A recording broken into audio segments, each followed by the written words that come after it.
Finally ಬಿಸಿ ಬಿಸಿ carrot rice ಕೀರ್ super. Ready ಆಯಿತು. ತಿಂದ್ಬಿಟ್ಟು ಹೇಗಿದೆ ಅಂತ ಹೇಳಿ. ಫೈನಲಿ ಕ್ಯಾರೆಟ್ ಕೀರು ನನ್ನ ಕೈಗೆ ಕೂಡ ಬಂದಾಯಿತು. ಈಗ ತಿನ್ನೋದೊಂದೇ ಬಾಕಿ. ಟೇಸ್ಟ್ ಮಾಡೋಣ ಬನ್ನಿ.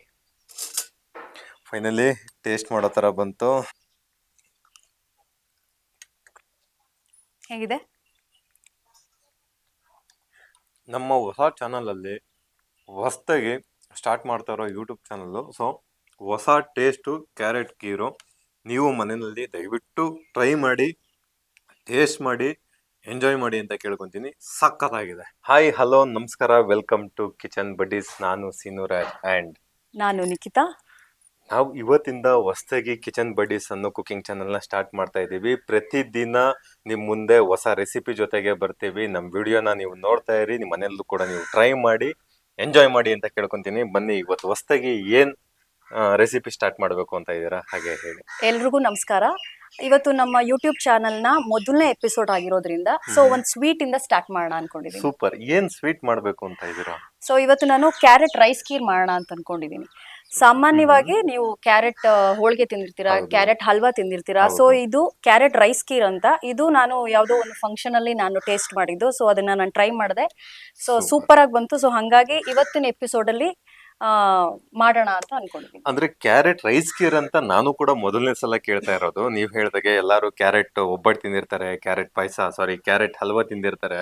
ಸೊ ಹಂಗಾಗಿ ಕ್ಯಾರೆಟ್ ಕೀರು ಇದಕ್ ಬೇಕಾಗಿರೋದು ಏನೇನ್ ಸಾಮಗ್ರಿ, ಏನೇನ್ ಇಂಗ್ರೀಡಿಯೆಂಟ್ಸ್ ಹಾಕ್ತಾರೆ, ಹೆಂಗ್ ಮಾಡ್ತಾರೆ ಅಂತ ಇವ್ರ ಬಾಯಲ್ಲೇ ಕೇಳ್ಕೊಂಡು ಇವ್ರು ಮಾಡೋದನ್ನ ತಿಳ್ಕೊಳ್ಳೋಣ ಬನ್ನಿ. ಓಕೆ ಇದಕ್ಕೆ ಬೇಕಾಗಿರುವಂತ ಇಂಗ್ರೀಡಿಯೆಂಟ್ಸ್: ಕ್ಯಾರೆಟ್, 1 hour ನೀರಲ್ಲಿ ಸೋಕ್ ಮಾಡಿರೋಂಥ ಬಾಸ್ಮತಿ ರೈಸ್, ದ್ರಾಕ್ಷಿ ಮತ್ತು ಗೋಡಂಬಿ, ಬಾದಾಮಿ ಡೆಕೋರೇಷನ್ಗೋಸ್ಕರ, ಸಕ್ಕರೆ, ತುಪ್ಪ, ಕಂಡೆನ್ಸ್ಡ್ ಮಿಲ್ಕ್ ಆಪ್ಷನಲ್, ಮತ್ತು ಹಾಲು. ಶುರು ಮಾಡೋಣ. ಓಕೆ, ಸ್ಟಾರ್ಟ್ ಮಾಡೋಣ. ಓಕೆ, ಮೊದಲಿಗೆ ಫಸ್ಟ್ ಒಂದು ಕಡಾಯಿ ಇಟ್ಕೊಂಡು, ಓಕೆ ಬನ್ನಿ. ಕಡಾಯಿ ಇಟ್ಕೊಂಡು, ಈ ಕಡಾಯಿ ಒಂಚೂರು ಬಿಸಿ ಆಗ್ತಿದ್ದಂಗೆ ನನಗೆ ತುಪ್ಪ ಕೊಡ್ತೀರಾ? ತುಪ್ಪ ಬೇಕಾ? ಕೊಡಿ. 1 ಸ್ಪೂನ್ ಕೊಡಿ. ಹಾಗೆ ತುಪ್ಪ. ಓಕೆ, ಒಂದು 5 to 6 ಸ್ಪೂನ್ ತುಪ್ಪ ಹಾಕೋಣ.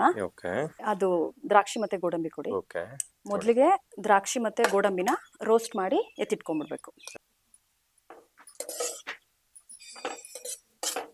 ಸೊ ಇವಾಗ ಇದು ಫ್ರೈ ಆಗಿದೆ. ಇದನ್ನ ಫಸ್ಟ್ ಎತ್ತಿಟ್ಕೊಂಡ್ಬಿಡೋಣ.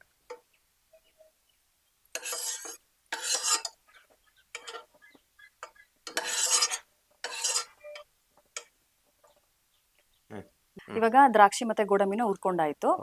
ಸೊ ಇವಾಗ ನಂಗೆ ನೆಕ್ಸ್ಟ್ ಕ್ಯಾರೆಟ್ ಕೊಡಿ.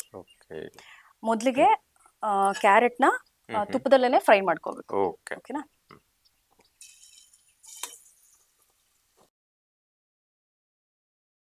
ಇವಾಗ ಕ್ಯಾರೆಟ್ ಹಾಕೊಂಡಿದೀವಿ. ಸೊ ಫಸ್ಟ್ ಇದು ತುಪ್ಪದಲ್ಲೇ ಹುರಿಬೇಕು.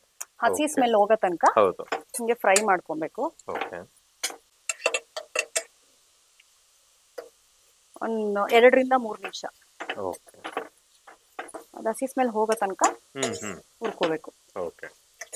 ಇದು ಇವಾಗ 2-3 ಮಿನಿಟ್ಸ್ ಫ್ರೈ ಆದ್ಮೇಲೆ ಹಸಿ ಸ್ಮೆಲ್ ಎಲ್ಲ ಹೋಗಿದೆ. ಸೊ ಈ ಟೈಮಲ್ಲಿ ನಾವು ಹಾಲು ಹಾಕೋಬೇಕು. ಓಕೆ, ಇದಕ್ಕೆ ಕಾಯಿಸಿರೋ ಹಾಲಾದ್ರೂ ಹಾಕೋಬಹುದು ಅಥವಾ ಹಸಿ ಹಾಲಾದ್ರೂ ಹಾಕ್ಬೋದು. ಕಾಯಿಸಿರೋ ಹಾಲು ಹಸಿ ಹಾಲು? ಇಲ್ಲ, ನಾನು ಇದು ಆಲ್ರೆಡಿ ಕಾಯಿಸಿದೀನಿ. ಹಸಿ ಹಾಲು ಡೈರೆಕ್ಟ್ ಆಗಿ ಹಾಕೋಬಹುದು. ಇವಾಗ ಹಾಲು ಹಾಕಿದೀವಿ. ಸೊ ಇದು ಒಂದು ಬಾಯ್ಲ್ ಬರ್ಬೇಕು. ಓಕೆನಾ? ಇದೊಂದು ಬಾಯ್ಲ್ ಬಂದ್ಮೇಲೆ ಆಲ್ರೆಡಿ ನಾವು ನೆನ್ಸಿಟ್ಟಿರುವಂತ ಬಾಸ್ಮತಿ ಅಕ್ಕಿನ ಆಡ್ ಮಾಡೋಣ. ಓಕೆ, ಆಯ್ತು. ಬಾಯ್ಲ್ ಬರ್ಲಿ, ಅಲ್ಲಿವರೆಗೂ ನೋಡ್ತಾ ಇರಿ. ಇವಾಗ ಹಾಲು ಕುದಿದಿದೆ. ಈ ಟೈಮಲ್ಲಿ ನಾವು ನೆನ್ಸಿರುವಂತ ಬಾಸ್ಮತಿ ಅಕ್ಕಿನ ಹಾಕೋಬೇಕು. ಬಾಸುಮತಿ ಅಕ್ಕಿ. ಇದನ್ನ ನಾನು ಆಲ್ರೆಡಿ 1 hour ನೀರಲ್ಲಿ ನೆನ್ಸಿಟ್ಟಿದ್ದೀನಿ. ನೆನ್ಸಿಟ್ಟ ಮೇಲೆ ಅವಾಗ ಸ್ವಲ್ಪ ಕ್ರಶ್ ಆಗುತ್ತೆ, ಅವಾಗ ಬೇಗ ಬೇಯುತ್ತೆ ಅಂತ. ನೋಡಿ, ಮೊದಲು ನೆನೆಸ್ಬೇಕು, ಅದಾದ್ಮೇಲೆ ಪಾಯಸಕ್ಕೆ ಕ್ಯಾರೆಟ್ ಕೀರಿಗೆ ಅಕ್ಕಿನ ಹಾಕ್ಬೇಕು. ನೋಡ್ಕೊಳ್ಳಿ. ಇವಾಗ ನಾವು ನೆನ್ಸಿಟ್ಟಿರುವಂತ ಬಾಸ್ಮತಿ ಅಕ್ಕಿ ಹಾಕಿದೀವಿ. ಸೊ ಇವಾಗ ಇದು ಬಾಯ್ಲ್ ಆಗ್ಬೇಕು. ಓಕೆನಾ? ಈಗ ಕ್ಯಾರೆಟ್ ಕೀರಿಗೆ ತುಪ್ಪ ಹಾಕಾಯ್ತು, ತುಪ್ಪಕ್ಕೆ ದ್ರಾಕ್ಷಿ ಗೋಡಂಬಿ ಹುರಿದು ಆಯ್ತು, ಕ್ಯಾರೆಟ್ ಕೂಡ ಹಾಕಾಯ್ತು, ಹಾಲು ಹಾಕಾಯ್ತು. ಈಗ ಬಾಸುಮತಿ ಅಕ್ಕಿ ಬೇಯ್ತಾ ಇದೆ. ಬನ್ನಿ, ಅಲ್ಲಿವರೆಗೂ ವೇಟ್ ಮಾಡೋಣ. ಓಕೆ, ನೋಡಿ, ಆಲ್ರೆಡಿ ಇದು ಒಂದು ಹದಕ್ಕೆ ಬಂದಿದೆ. ಇನ್ನೊಂದು 2 ಮಿನಿಟ್ಸ್ ಬಾಯ್ಲ್ ಆದ್ರೆ ನೆಕ್ಸ್ಟ್ ನಾವು ಸಕ್ಕರೆನ ಆಡ್ ಮಾಡ್ಕೊಳ್ಳೋಣ. ಓಕೆ ನೋಡಿ, ಈ ಕನ್ಸಿಸ್ಟೆನ್ಸಿಗೆ ಬರಬೇಕು. ಹ್ಮ್. ಈ ಕನ್ಸಿಸ್ಟೆನ್ಸಿಗೆ ಬಂದ್ಮೇಲೆ ನಾವು ಸಕ್ಕರೆ ಹಾಕೋಬೇಕು. ಸಕ್ಕರೆ ಹಾಕ್ತಾ ಇದಾರೆ. ಒಂದು ಹಾಫ್ ಕಪ್ ಅಷ್ಟು ಸಕ್ಕರೆ ಹಾಕೊಂಡಿದ್ದೀನಿ. ಸೊ ಇವಾಗ ಹಾಫ್ ಕಪ್ ಸಕ್ಕರೆ ಹಾಕಿದ್ದೀನಿ. ಸಕ್ಕರೆ ಹಾಕಿದ ನಂತರ ಕಂಡೆನ್ಸ್ಡ್ ಮಿಲ್ಕ್ ಹಾಕೋಬೇಕು. ನಾನು ಯಾಕೆ ಹಾಫ್ ಕಪ್ ಸಕ್ಕರೆ ಹಾಕಿದ್ದೀನಿ ಅಂದ್ರೆ, ನಾನು ಕಂಡೆನ್ಸ್ಡ್ ಮಿಲ್ಕ್ನು ಯೂಸ್ ಮಾಡ್ತಿರೋದ್ರಿಂದ ಸಕ್ಕರೆನ ಸ್ವಲ್ಪ ಹಾಕೊಂಡಿದ್ದೀನಿ.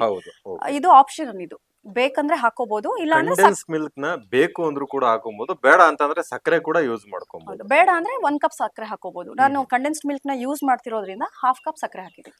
ಓಕೆನಾ? ಗೊತ್ತಾಯ್ತಲ್ಲ? ಓಕೆ, ಫೈನಲಿ ಕ್ಯಾರೆಟ್ ರೈಸ್ ಕೀರ್ ರೆಡಿ ಆಗೋ ಸ್ಟೇಜ್ಗೆ, ಲಾಸ್ಟ್ ಸ್ಟೇಜಿಗೆ ಬಂತು. ಸೊ ಇವಾಗ ನಾವು ಡ್ರೈ ಫ್ರೂಟ್ಸ್ ನ ಹಾಕೊಳ್ಳೋಣ. ಇದನ್ನ ಆಲ್ರೆಡಿ ನಾವು ತುಪ್ಪದಲ್ಲಿ ಹುರಿದಿಟ್ಟಿದೀವಿ. ಸೊ ಇವಾಗ ದ್ರಾಕ್ಷಿ ಮತ್ತೆ ಹುರಿದಿರೋಂತ ದ್ರಾಕ್ಷಿ ಮತ್ತೆ ಗೋಡಂಬಿನ ಹಾಕಿದೀವಿ ಅಂತ, ಅಂದ್ರೆ ಕ್ರಶ್ಡ್ ಬಾದಾಮಿನ ಡೆಕೋರೇಷನ್ ಪರ್ಪಸ್ಗೋಸ್ಕರ ಅಂಡ್ ಟೇಸ್ಟ್ ವೈಸ್ಗೂ ತುಂಬಾ ಚೆನ್ನಾಗಿರುತ್ತೆ. ಓಕೆ, ರೆಡಿ ಆಗಿದೆ ಕ್ಯಾರೆಟ್ ರೈಸ್ ಕೀರ್. ಫೈನಲಿ ಕ್ಯಾರೆಟ್ ಕೀರ್ ರೆಡಿ ಇದೆ. ಈಗ ಏನಿದ್ರು ಟೇಸ್ಟ್ ಮಾಡೋದಷ್ಟೇ ಬಾಕಿ. ಬನ್ನಿ ಟೇಸ್ಟ್ ಮಾಡೋಣ. ಓಕೆ ಓಕೆ, ಫೈನಲಿ ಬಿಸಿ ಬಿಸಿ ಕ್ಯಾರೆಟ್ ರೈಸ್ ಕೀರ್ ರೆಡಿ ಆಯಿತು. ತಿಂದ್ಬಿಟ್ಟು ಹೇಗಿದೆ ಅಂತ ಹೇಳಿ. ಓಕೆ, ಕ್ಯಾರೆಟ್ ರೈಸ್ ಕೀರ್ನ ತಿಂದ್ಬಿಟ್ಟು ಹೇಗಿತ್ತು ಅಂತ ಹೇಳಿ. ಫೈನಲಿ ಕ್ಯಾರೆಟ್ ಕೀರು ನನ್ನ ಕೈಗೆ ಕೂಡ ಬಂದಾಯಿತು. ಈಗ ತಿನ್ನೋದೊಂದೇ ಬಾಕಿ. ಟೇಸ್ಟ್ ಮಾಡೋಣ ಬನ್ನಿ. ಫೈನಲಿ ಟೇಸ್ಟ್ ಮಾಡೋ ಥರ ಬಂತು. ಹೇಗಿದೆ? ನಮ್ಮ ಹೊಸ ಚಾನಲಲ್ಲಿ ಹೊಸದಾಗಿ ಸ್ಟಾರ್ಟ್ ಮಾಡ್ತಾ ಇರೋ ಯೂಟ್ಯೂಬ್ ಚಾನಲ್ಲು. ಸೊ ಹೊಸ ಟೇಸ್ಟು ಕ್ಯಾರೆಟ್ ಕೀರು ನೀವು ಮನೆಯಲ್ಲಿ ದಯವಿಟ್ಟು ಟ್ರೈ ಮಾಡಿ, ಟೇಸ್ಟ್ ಮಾಡಿ, ಎಂಜಾಯ್ ಮಾಡಿ ಅಂತ ಕೇಳ್ಕೊತೀನಿ. ಸಖತ್ತಾಗಿದೆ ಫ್ರೆಂಡ್ಸ್. ಫೈನಲಿ ಕ್ಯಾರೆಟ್ ಕೀರ್ ಹೇಗೆ ಮಾಡೋದು ಅಂತ ನೋಡಿದ್ರಲ್ಲ. ಸೊ ಇದೇ ರೀತಿ ಹೊಸ ಹೊಸ ರೆಸಿಪಿ ಜೊತೆಗೆ ಮುಂದಿನ ವಿಡಿಯೋದಲ್ಲಿ ನಿಮ್ಮ ಜೊತೆಗೆ ಬರ್ತಾ ಇರ್ತೀವಿ. ನಿಮ್ಮ ಸಪೋರ್ಟು ಯಾವಾಗಲೂ ಹೀಗೆ ಇರಲಿ. ನಮ್ಮ ಚಾನಲ್ನ ಲೈಕ್ ಮಾಡಿ, ಶೇರ್ ಮಾಡಿ, ಸಬ್ಸ್ಕ್ರೈಬ್ ಮಾಡಿ ಅಂತ ಕೂಡ ಕೇಳ್ಕೊತೀನಿ. ಧನ್ಯವಾದ.